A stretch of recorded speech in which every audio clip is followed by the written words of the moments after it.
네, 법원이 이재명 민주당 대표의 영장을 기각했습니다. 사상 최초로 제1야당 대표 구속이라는 최악의 사태를 면한 민주당은 일단은 안도의 한숨을 쉬는 분위기입니다. 네, 이재명 대표 구속영장 기각, 그리고 이에 따른 정치권 파장 두 분의 시사평론가와 짚어보겠습니다. 최수영 시사평론가, 김성환 시사평론가 자리하셨습니다. 어서 오십시오. 네, 안녕하세요. 안녕하세요. 예, 안녕하십니까. 법원이 이재명 대표의 구속영장을 기각했습니다. 먼저 두 분께서는 이 법원의 판단 어떻게 보셨는지 먼저 듣도록 하겠습니다. 네, 뭐 저는 개인적으로는 아마 영장이 발부될 것으로 생각했지만 법원은 어쨌든 기각을 택했습니다. 물론 예.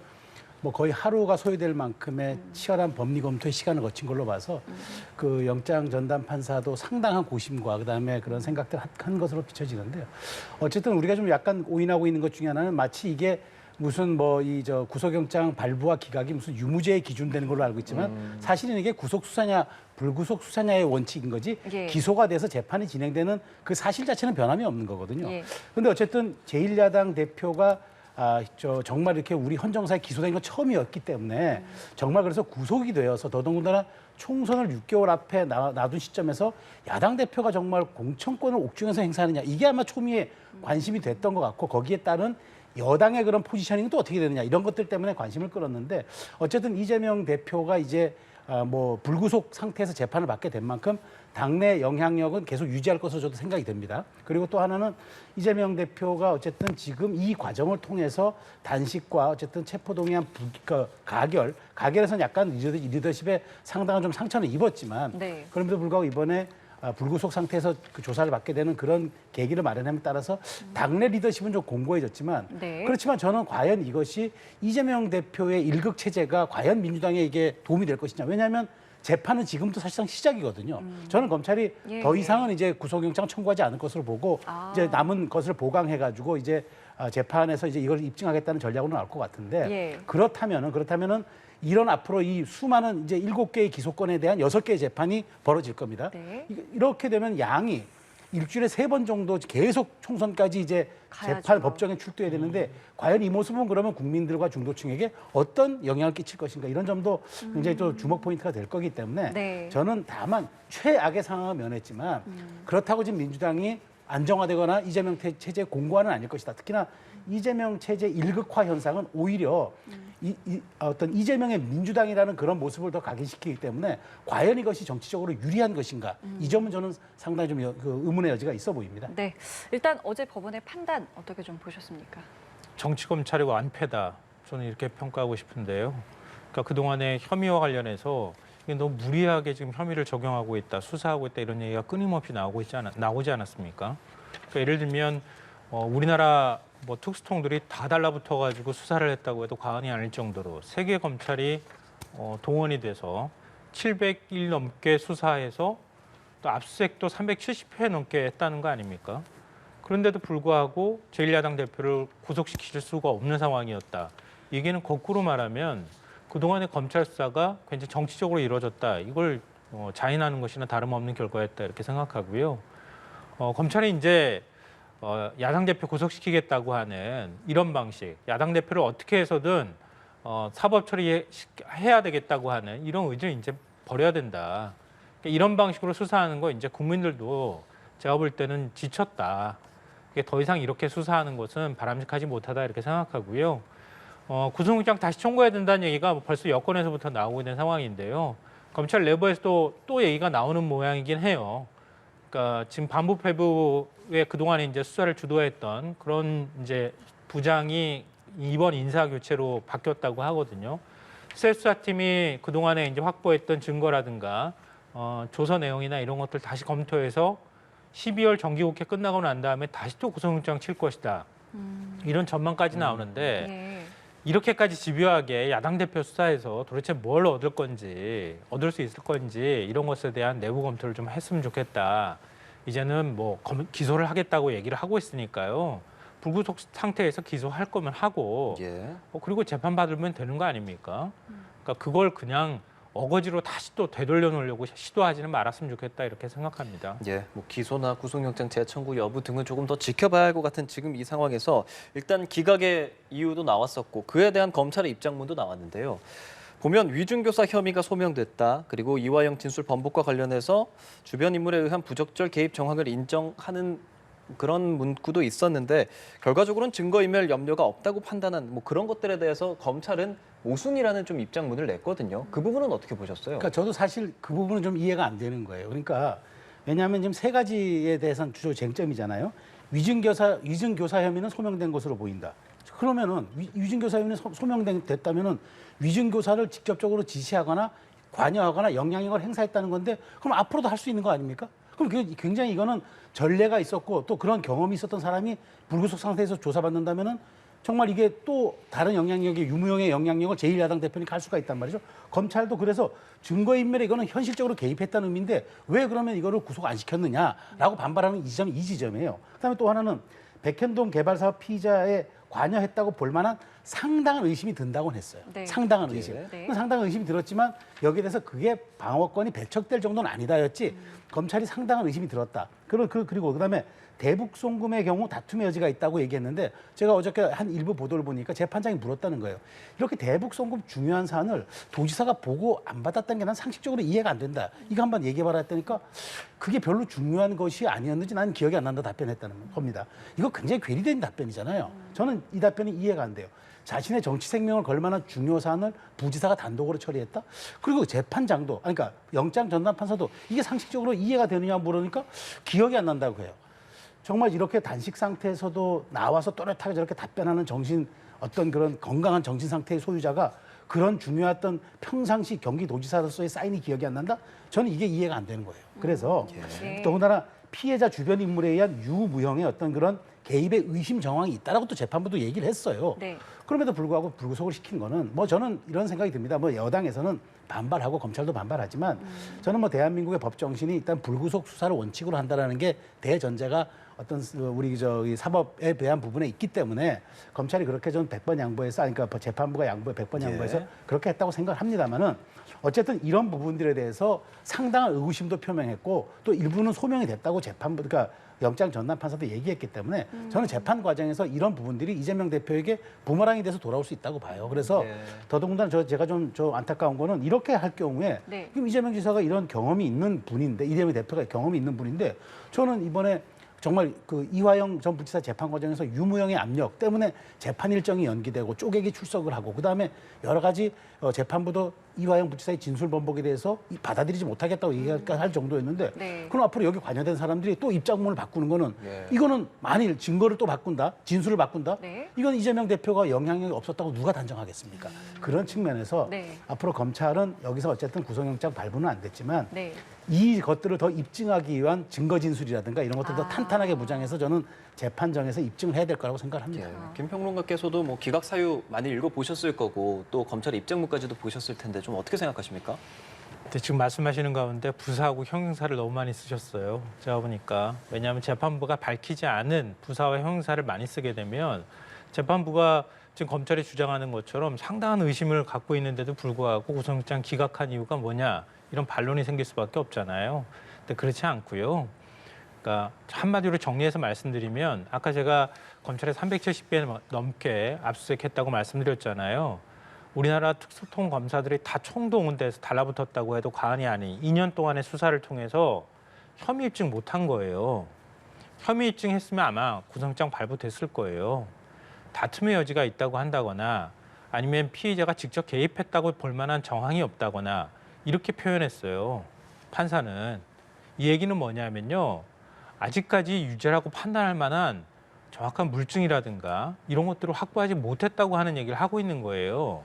그럼 백현동 사건도 마찬가지고 대북 송금 사건도 마찬가지고 이재명 대표가 직접 관여해서 이 문제를 불법 사항들을 처리했다고 볼 만한 그런 정황이 지금까지 확인된 게 없다고 재판부는 얘기하고 있는 거예요. 근데 그거를 상당한 의심이 든다고 하는 의심하고 정황이라는 표현을 사용했다고 해서 그게 곧 유죄라고 얘기를 하면 그럼 뭐 세상에 의심될 만한 사람이 있으면 전부 다 감옥에 가둬야 되게요. 그건 말이 안 되고요. 그러니까 이게 범죄 혐의의 중대성이라고 표현한다고 하면 보통 구속영장이 발부가 될 때 도주 우려라든가 아니면 증거인멸 우려를 얘기하잖아요. 근데 제1야당 대표가 어디로 도망가겠습니까? 그건 애초에 검토 대상도 안 됐던 거예요. 그래서 최근에 검찰이 언론을 통해서 계속 일종의 알리바이를 만들듯이 뭔가 진술을 조작한 것처럼 계속 이렇게 피의 사실을 흘렸단 말이에요. 근데 재판부는 뭐라고 판단했냐면요. 부적절한 개입, 그러니까 대북송금 사건과 관련해서 아마 이화영 전 부지사와 관련한 얘기였던 것 같아요. 부적절한 개입을 의심할 만한 정황들이 있기는 하다. 네. 이렇게 표현했고요. 네. 그렇지만 피의자가 직접적으로 개입했다고 단정할 만한 자료는 부족하다. 이렇게 얘기를 했어요. 네. 이 얘기는 뭐냐면요. 이재명 대표가 이화영 전 부지사와 관련해서 진술을 바꾸는 과정에서 개입할 만한 뭔가 증거가 없다는 거예요. 그런데 증거인멸을 시도를 했다고 계속 검찰은 피의 사실 흘렸단 말이에요. 이것도 증거인멸에 우려가 있다고 판단하기 어렵다고 판단한 겁니다. 이 얘기는 뭐냐면요. 검찰이 그동안에 뭐 한동훈 법무부 장관 체포동의 이유서 설명할 때 30분 동안 국회에서 얘기했잖아요. 그러니까 뭐 전형적인 뭐 토착 비리니 어쩌니 이런 얘기하면서 중범죄라고 얘기하면서 얘기를 했는데 그거 다 재판부에서 인정하기 현실적으로 지금 단계에서 인정하기 어렵다고 본 거예요. 네. 그러니까 그동안에 그러면 검찰은 뭘 수사했다는 얘기입니까? 700일 넘게 수사해가지고 그럼 뭘 확보했다는 거예요? 그 숱한 압수수색을 해서 뭘 가지고 있다는 거예요? 그러니까 정치 수사를 했다는 얘기밖에 들을 수가 없는 상황이다라고 저는 생각합니다. 뭐 짧게 제가 그러니까 예. 뭐 반론은 아니고 정말 사실관계인데 자꾸 이제 이재명 대표 측이나 모든 분들이 이제 300회 압수수색에 대해서 자꾸 얘기를 합니다. 근데 300회 압수수색 가운데 130회가 이재명 대표가 법인카드로 긁었다는 그 식당들을 전표 압수수색한 거예요. 초밥하고 소고기 사 먹었다는 그 관련 식당들이 127곳이라는 겁니다. 근데 그것이 마치 모든 것을 압박했던 정말 뭐 농구 용어로 올코트 프레싱하게 했던 그런 마치 압수수색인 것처럼 얘기하는데 사실관계 그렇진 않으니까 그러니까 잘 따져 들어가 놓고 보면은 사실은 조금 말하자면 검찰이 저도 그래요. 어쨌든 지금 그 영장 전담 판사에게 입증하지 못한 것들은 저는 보강해서 해야 된다고 예. 얘기하지만 예. 실제로 실제로 마치 무슨 뭐 그런 300회 압수수색이 이재명 대표를 정말 먼지까지 아니면 아무 관계도 없는 상황이 탈탈 털은 것처럼 얘기하는데 예, 예. 그건 아니라는 말씀을 네. 드리는 거고 그다음에 네. 또 하나는 지금 그래요. 지금 말씀하신 것처럼 여러 가지 부적절한 개입에 의심은 든다는 그 얘기인데 저는 그거죠. 그 의심이 만일 이분의 영향력이 살아있는 상태에서 불구속 상태로 재판받는다? 관련자들이 진술이 바뀐다? 증언이 바뀐다? 이 경우는 우리가 어떻게 해석해야 되느냐? 저는 이 말씀을 드리는 거지 마치 재판부가 혐의는 있는데 안 받아들인 것처럼 하는 건 아니다라는 제가 그냥 말씀을 드리는 겁니다. 네. 그러니까 뭐 그러면- 말씀하셨으니까 예, 말씀하시죠. 간단하게 두 가지만 말씀드릴게요. 그러면은 왜 그렇게 구속영장을 청구하려고 했습니까, 검찰이? 왜 그렇게 구속시키려고 했어요? 비회기 기간에 구속영장 청구하면 가서 그냥 심사 받겠다고 얘기했잖아요. 근데 굳이 회기 기간에 구속영장 청구하고 제1야당 대표 구속시키겠다고 의지를 보였던 게 검찰 아니에요? 그럼 뭐하러 그렇게 했습니까? 아니 얘기 재판이 말씀드리고 이화영 싶고요. 지사가 그때는 재판을 자꾸 거부하면서 변호인이 바뀐다면서 그거하고는- 재판이 늦어지니까 아니 사실 쌍방울 불법 대구 송금 의원은 지금 영장 청구한 거 아닙니까? 사실 이게 한 달 전에 재판이 끝났었어야 돼요. 근데 사실 그건 이재명 대표 쪽에 규책 사유가 있는 거죠. 그러니까 이번에 뭐 구속장 친 게 대북 송금 문제만 가지고 친 건 아니잖아요. 백현동 사건하고 해가지고 다 같이 모아서 친 거니까 뭐 그것만 말씀하시는 것은 설득력이 떨어진다고 생각하고요. 또 하나는 이 전표를 확인하는데 100몇십 회 압수수색한 걸 다 포함시켰다 이렇게 말씀드리니까 거꾸로 말씀드리면 경기도청 압수수색 출장소까지 만들어서 한 달 동안 했다는 거 아니에요? 그러니까 경기도청 문건 다 공문 전부 다 뒤져가지고 한 6만 건 넘게 막 가져갔다 이런 얘기가 나오는데요. 그거 그러면 한 번으로 치면 그건 그러면 제대로 된 압수수색 맞습니까? 그러니까 뭐 그런 거예요. 저 여부를 떠나서 제1야당 대표를 2년 동안 이렇게 수사하고 수백 회 걸쳐서 압수수색하고 이렇게 하는 전례가 있습니까? 그리고 제1야당 대표를 이런 식으로 구속시키려고 했던 전례도 없잖아요. 더군다나 현직 대통령하고 같이 대선에서 맞붙었던 경쟁자이기도 했었는데 이게 상식적으로 맞습니까? 맞지 않잖아요. 그리고 이게 수사 형평성이 없다고 그동안에 얘기 나왔던 게 뭐였습니까? 김건희 여사와 관련돼 있는 주가 조작 사건 그리고 허위 학력 의혹이라든가 아니면 지금 공흥동 사건, 공흥동 재개발과 관련해서 처가 관련돼 있는 문제 이 문제도 역시 마찬가지예요. 제대로 수사 안 했다는 얘기 나오잖아요. 형평성에 맞지 않다고 얘기하잖아요. 그거 그만큼 압수수색했습니까? 안 했잖아요. 그냥 서면 조사로 그냥 끝내버렸어요. 그거랑 형평성도 맞지도 않잖아요. 저도 말씀을 드리면은 그래요. 이재명 대표에 대해서 왜 이렇게 영장을 치려고 하느냐. 자, 정말 말하자면은 제1야당 대표에 대해서 왜 이렇게 정말 이렇게 집착적으로 하려고 하느냐. 이런 경우가 없었다고 하는데 제1야당 대표가 자그마치 7개 비리 혐의로 이렇게 기소된 적도 없어요. 이게 이런 적도 없고 이렇게 많은 이런 관계로 재판받은 적도 없고 그다음에 성남 기초단체장, 광역단체장 시절에 모든 비리를 가지고 민주당 대표가 돼서 이거를 방어막으로 쓴 사례도 없어요. 그러니까 저는 사실은 이렇게 따지면은 반대쪽에서는 마치 검찰의 무리한 강압 수사라고 얘기하지만 저는 이재명 대표의 이런 많은 범죄 혐의가 또 이것 또한 헌정사상 처음이고 우리 정치사의 처음이에요. 예.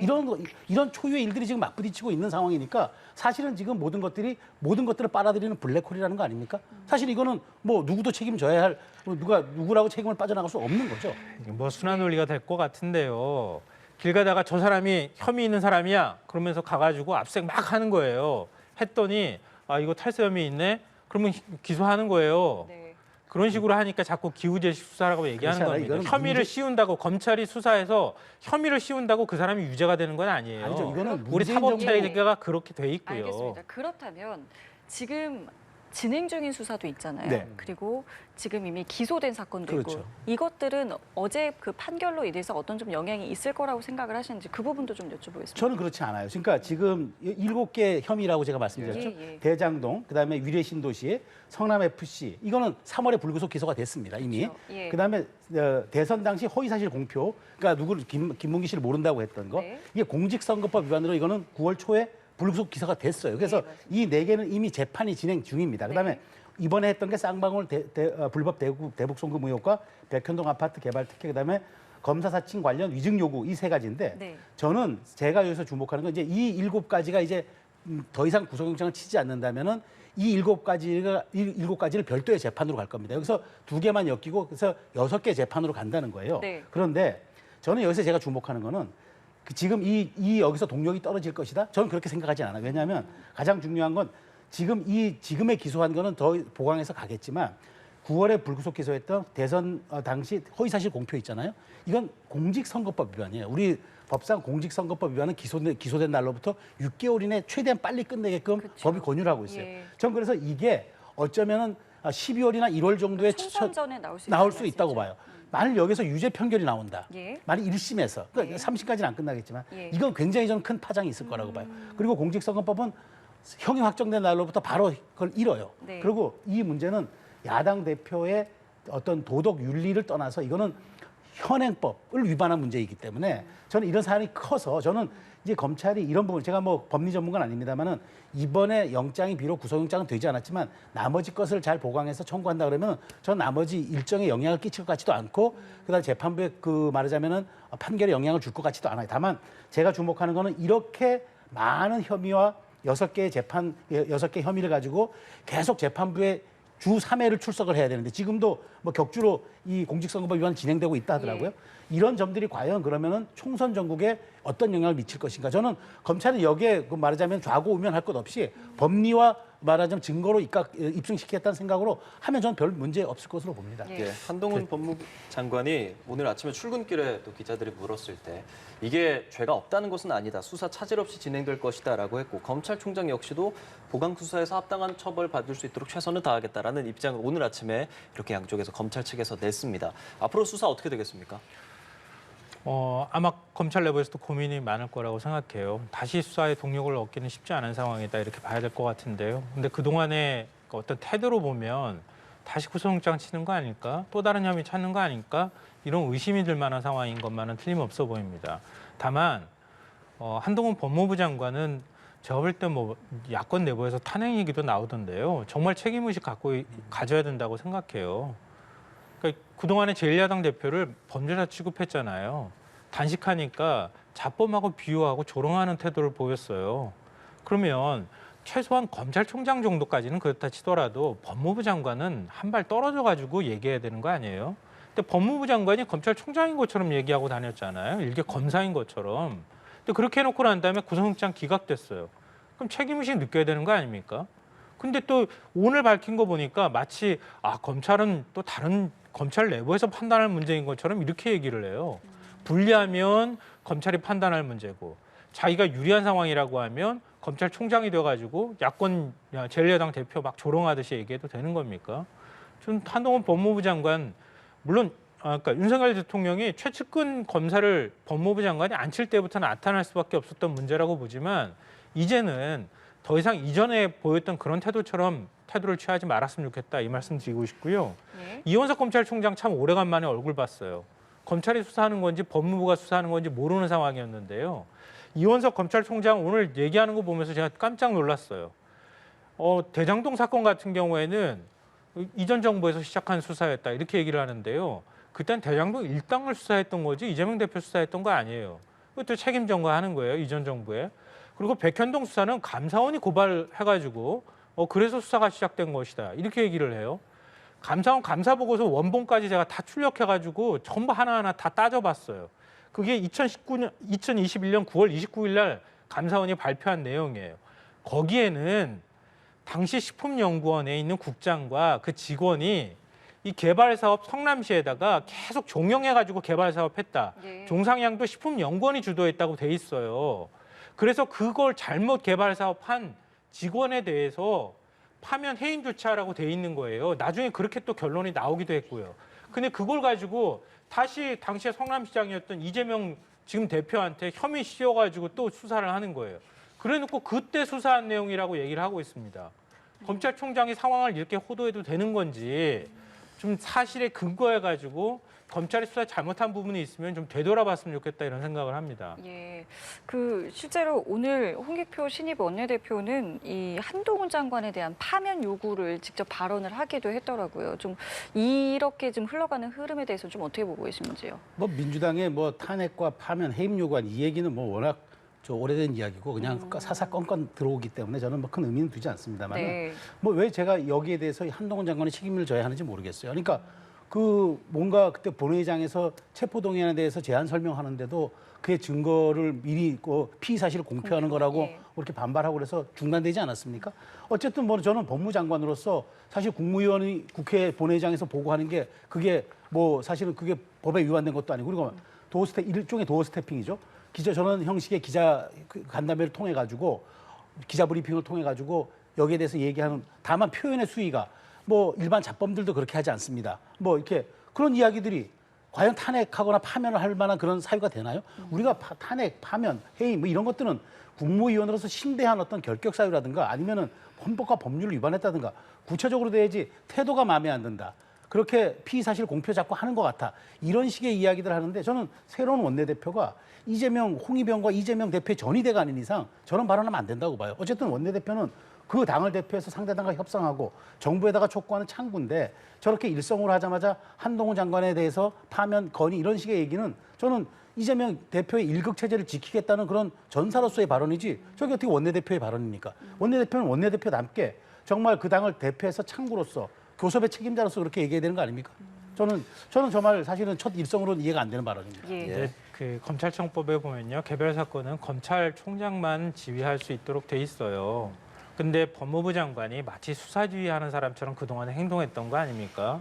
그러니까 제가 거리를 둬야 된다 이런 말씀 드렸던 거고요. 국회에서 체포동의안 청구한 이유를 설명할 때 30분씩 설명한 적이 있었습니까? 피의사실 공표예요. 그러니까 최소한 검찰이 이런 혐의와 관련해서 체포동의안을 구속영장을 청구하고 요청하게 한다라는 정도만 설명하면 될 걸 야당 의원들이 반발하는데도 불구하고 A4용지 18장을 준비해왔다 그런 얘기가 나올 정도로 그렇게 설명하는 경우가 어디 있습니까? 그러면서 사실은 아예 유죄를 공개적으로 단언한 것이나 다름이 없잖아요. 단정한 것이나. 예. 법무부 장관의 태도로 부적절하고요. 하다못해 오늘 신원식 국방부 장관 후보자 인사청문회 하잖아요. 네. 근데 신원식 장관 지금 검증 제대로 한 겁니까? 인사정보관리단 뭐 만들었다 그래가지고 철저하게 인사 검증을 한다고 해놓고 지금 검증한 장관 후보자들 보세요. 이게 검증을 했는지.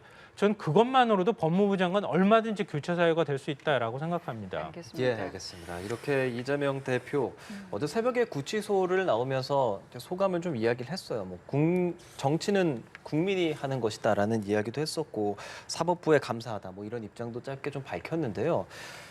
그래서 이제 이재명 대표의 정치적인 행보라든지 뭐 입지는 어떻게 될까? 이 부분이 사실 가장 궁금한 부분 중에 하나입니다. 정치적 반전 기회가 될 것이냐 혹은 아직 사법 리스크는 좀 남아있다. 좀 다양한 이야기들이 나오거든요. 평론가님 어떻게 생각하십니까?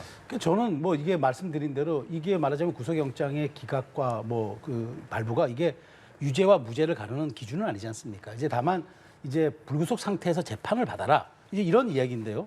저는 그 지금 민주당 대표 일성을 뭐 정치는 역시 정치는 정치인들이 하는 게 같지만 이게 국민이 하는 거라 했는데 예. 저는 뭐 사법부의 판단은 국민의 판단으로 치환하고 싶지는 않습니다. 왜냐하면 사법부는 증거와 법리에 따라서 심판하는 거지 국민이 하는 거라는 거는 표로 심판하는 걸 국민이 하는 거라 그러지 사법부의 판단은 국민이 하는 거라 생각하지는 않습니다. 다만 이 부분을 마치 국민의 여론쯤으로 치환하려는 어떤 그런 메시지의 의도가 저는 있다고 저는 생각을 하는 거고요.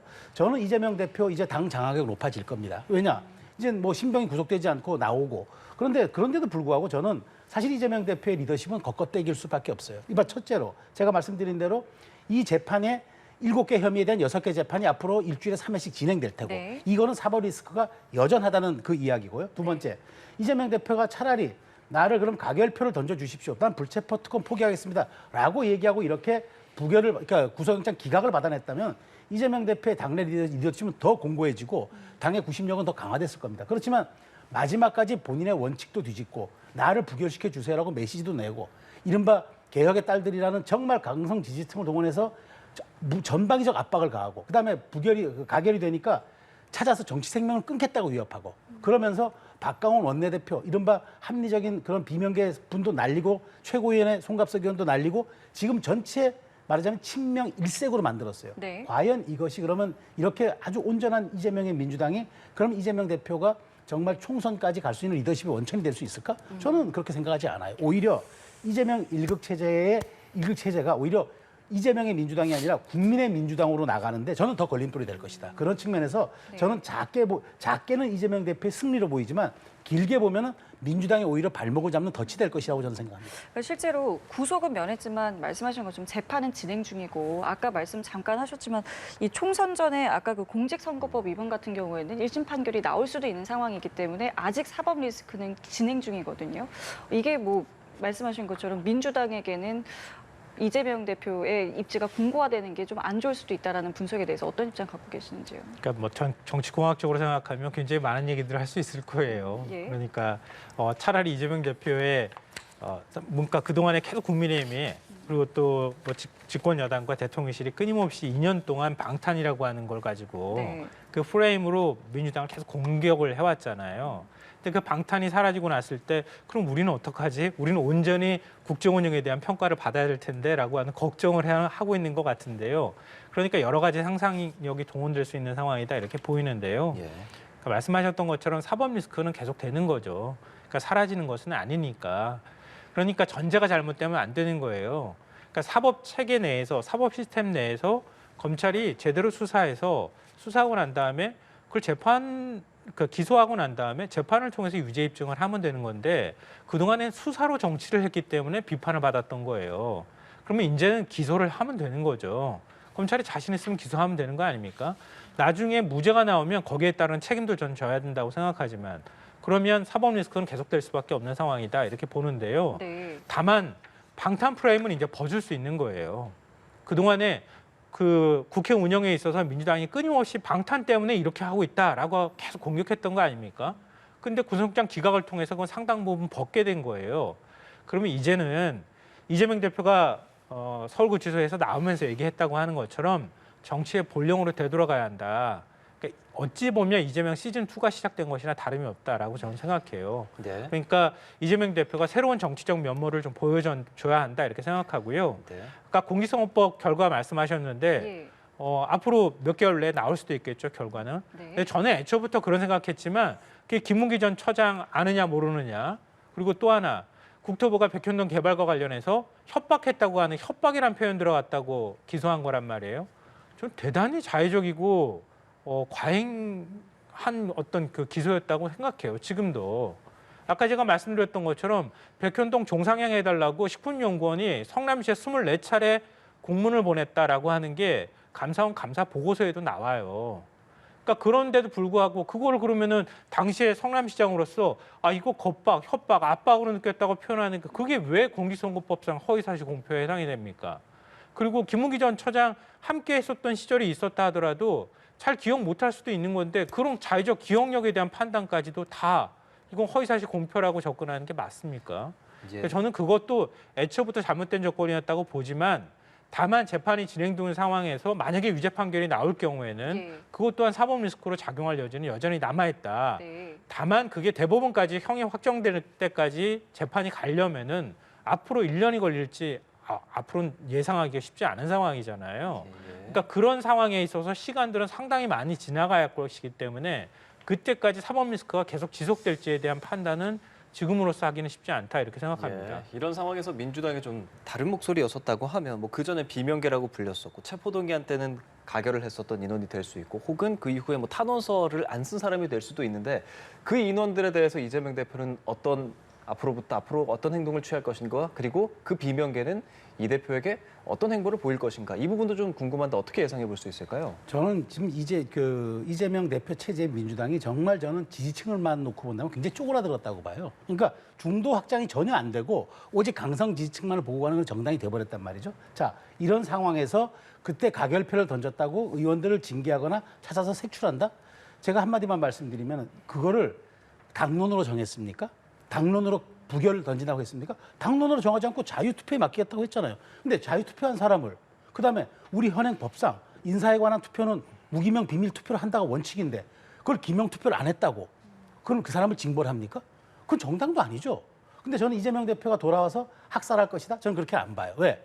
뭔가 자기의 통큰 정치 이미지를 하기 위해서라도 약간 포용적인 제스처를 할 거예요. 그게 언제까지 갈지 모르겠으나 저는 왜 언제까지 갈지 모르겠다고 얘기하냐면 모든 지도부와 당의 핵심 구성원들이 친명일색이에요. 대표, 원내대표, 당 최고위원 모든 사람들이 지금 한 목소리만을 내요. 우리가 민주정당에서 다양성과 포용성이 사라지고 하는 정당은 어디로 갑니까?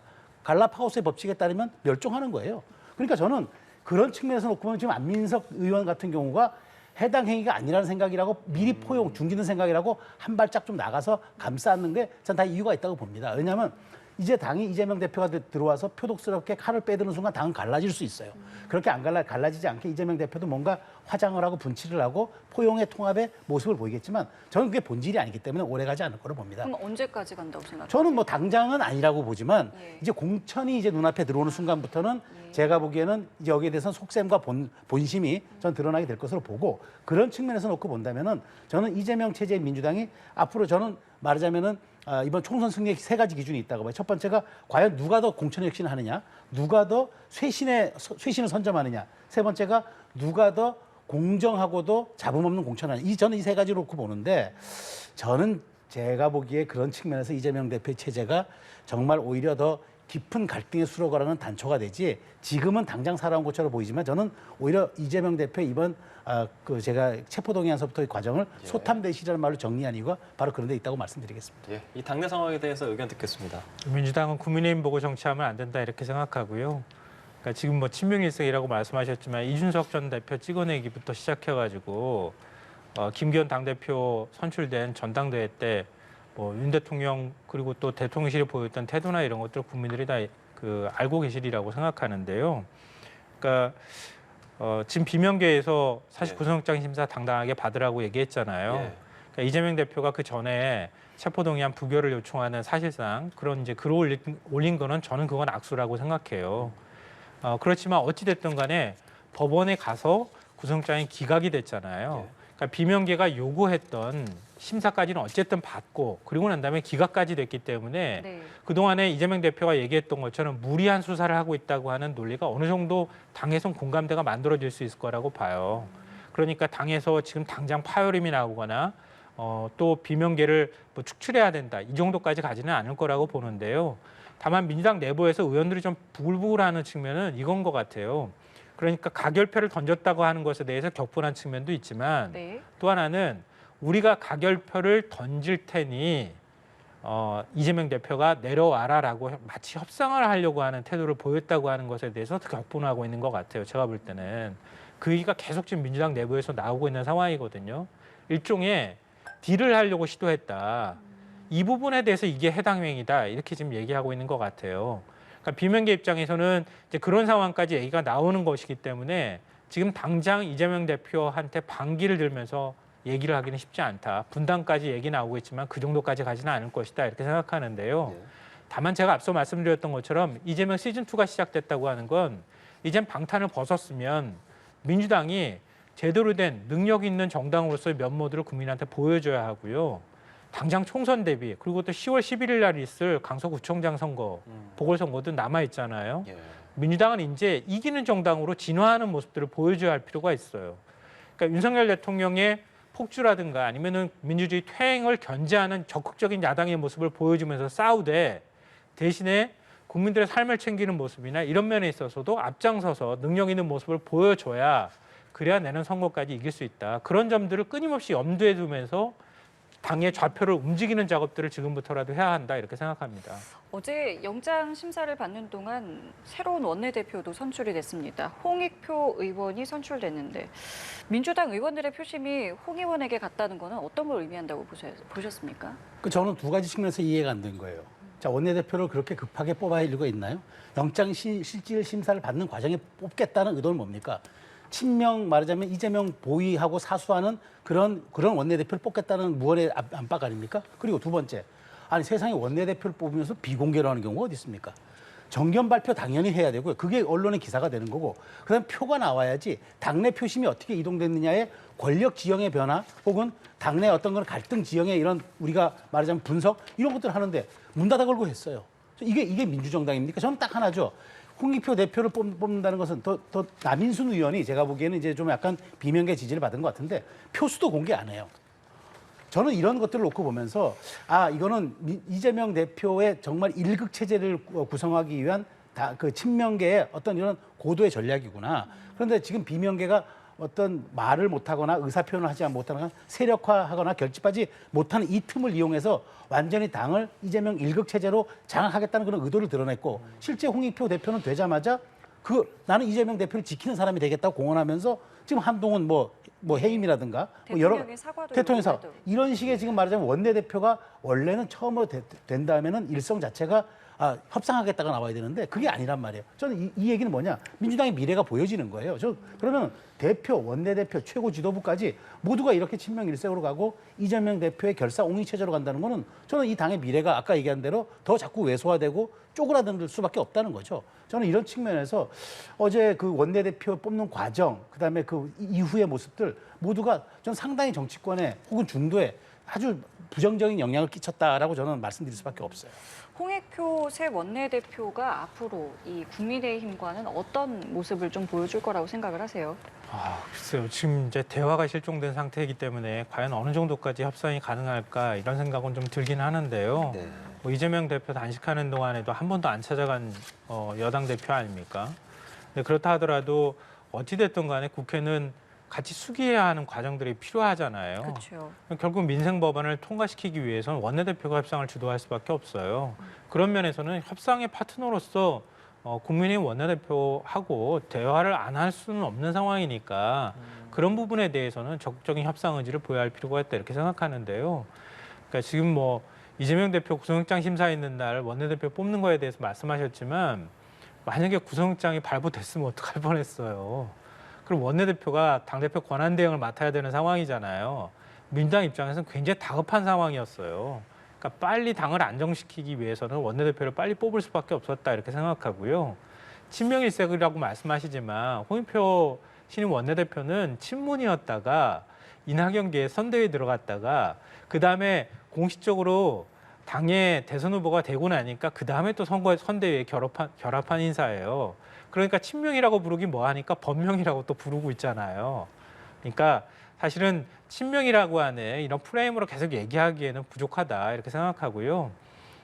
앞으로 사실은 민주당의 당직자가 그런 얘기를 하더라고요. 제가 궁금해서 누가 원내대표 될 거냐 이렇게 물어보니까 홍익표 의원이 이 다크호스가 될 가능성이 있다 이렇게 얘기를 하면서 설명을 해주더라고요. 네.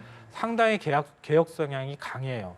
그러니까 이재명 대표 체제로 당을 운영하겠다고 하는 그 얘기는 곧 지금 여권하고 그리고 대통령실의 어떤 이런 방식의 어떤 국정 운영 방향에 대해서는 적극적으로 싸우는 야당의 모습을 보여주겠다.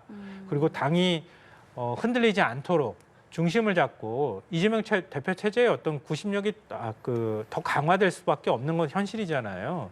그러니까 그런 면에서 당을 흔들리게 하지 않고 내년 총선을 치르겠다고 하는 의지를 보여준 것 같습니다. 그래서 의원들도 그런 부분에 대한 평가를 하고 있는 거 아닌가 이렇게 생각합니다. 제가 딱 한마디만 짧게 말씀드릴게요. 예. 원래 이 법명이라고 말씀했는데 원래 배를 갈아타거나 입장을 바꾼 사람이 그동안의 자신을 더 벌충하기 위해서 더 강한 발언과 충성도를 보이는 법입니다. 그게 세상의 이치라는 말씀만 드리겠습니다. 예, 알겠습니다. 오늘 두 분과 여기까지 함께하겠습니다.